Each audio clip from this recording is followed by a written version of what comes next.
બટેકા પૌવા બનાવવાના છે. પૌવા ધોઈને રેડી થઈ ગયા છે. બટેકાનું કટિંગ, ટમેટાનું કટિંગ, લીમડો અને મરચું અને તેલ પણ મુકાઈ ગયું છે. આજે હળવો નાસ્તા જેવું ખાવાની ઈચ્છા હતી. હા, હળવો બટેકા પૌવા કરી દીધા. સરસ મજાનો વઘાર થાય છે. રાઈ, જીરું,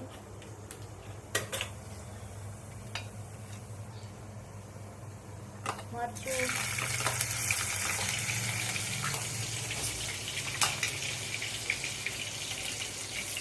લીમડો,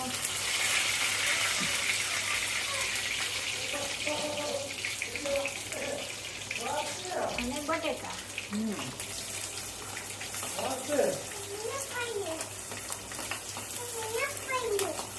સરસ મજાનો બટેકા પૌવાનો વઘાર ગમે પણ સારી સારી આવે છે. બધાનો ખૂબ ખૂબ આભાર. તેજ સારી જશે. ખાવાનું વાર છે. આવો ખાવા આવો. આવો ખાવા આવો. શું તેજસ? આમાં થોડીક હળદી પાવડર અને મીઠું, બટેકા પૂરતું મીઠું નાખવાનું. પછી પૌવા નાખશું તો પૌવાનું અલગથી થોડું નાખશું આપણે. અને બટેકા તેલમાં ચડી જાય ત્યાં સુધી રાખવાના. પછી પૌવા નાખવાના. પૌવા અને ટમેટા છેલ્લે. હા, પૌવા ટમેટા છોડી.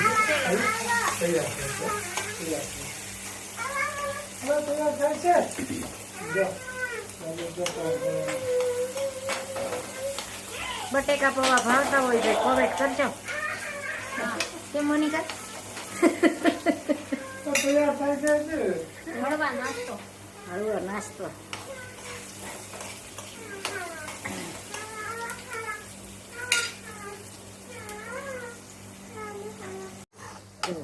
સરસ. બટેકા ચડીને રેડી થઈ ગયા છે. બટેકા ચડી ગયા. ટેસ્ટ આમ કરી જોવાનું. કટ થઈ જાય છે એટલે ચડી ગયા.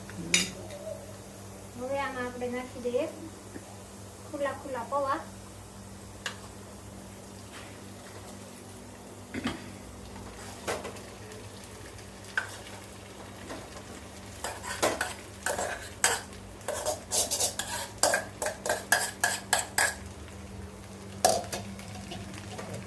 પૌવા નખાઈ જશે. મિક્સ થાય છે.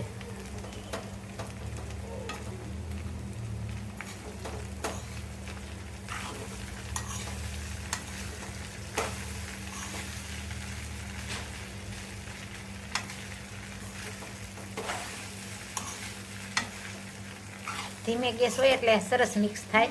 પૌવા નાખ્યા પછી બહુ ગેસ ફાસ્ટ નહીં રાખવાનો. નકર ચોટવા મળે બધું પૌવા બધું.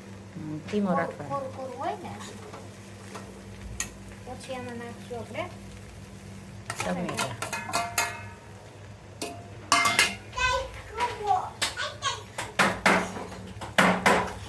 ચલો, તેજસ પણ આવી ગયો છે. તેજસ, બાની લાકડી હારો હાર હો. કેમ તેજસ? બાની લાકડી છે ને? હે ટીટીટ શું કરશે? હે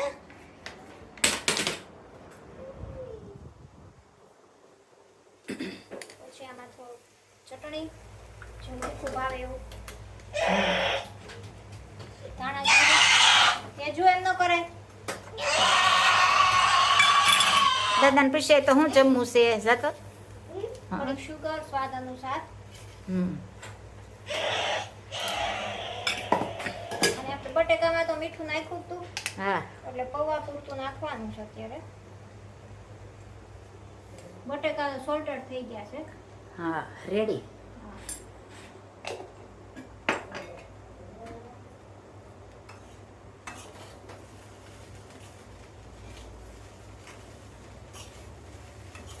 સરસ મજાના બટેકા પૌવા તૈયાર થઈ ગયા છે. પછી આ ચડી જાય પછી લીંબુ નાખવાનું. હા, પછી લીંબુ નીસવાનું. પછી ઉપર જોહે. થોડીક વાર બંધ રાખવાના એટલે મસ્ત થઈ જાય. થોડીક વાર ટમેટા અને પૌવા બધું ચડી જાય. મિક્સ થઈ જાય સરખું.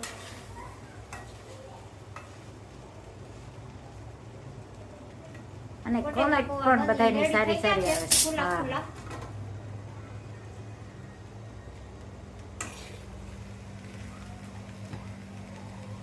સરસ મજાના બટેકા પૌવા તૈયાર થઈ ગયા છે. ભાવતા કમેન્ટ હોય કરીને બતાવજો કેવા બનાવ્યા. હા કમેન્ટ કરજો ભાઈ.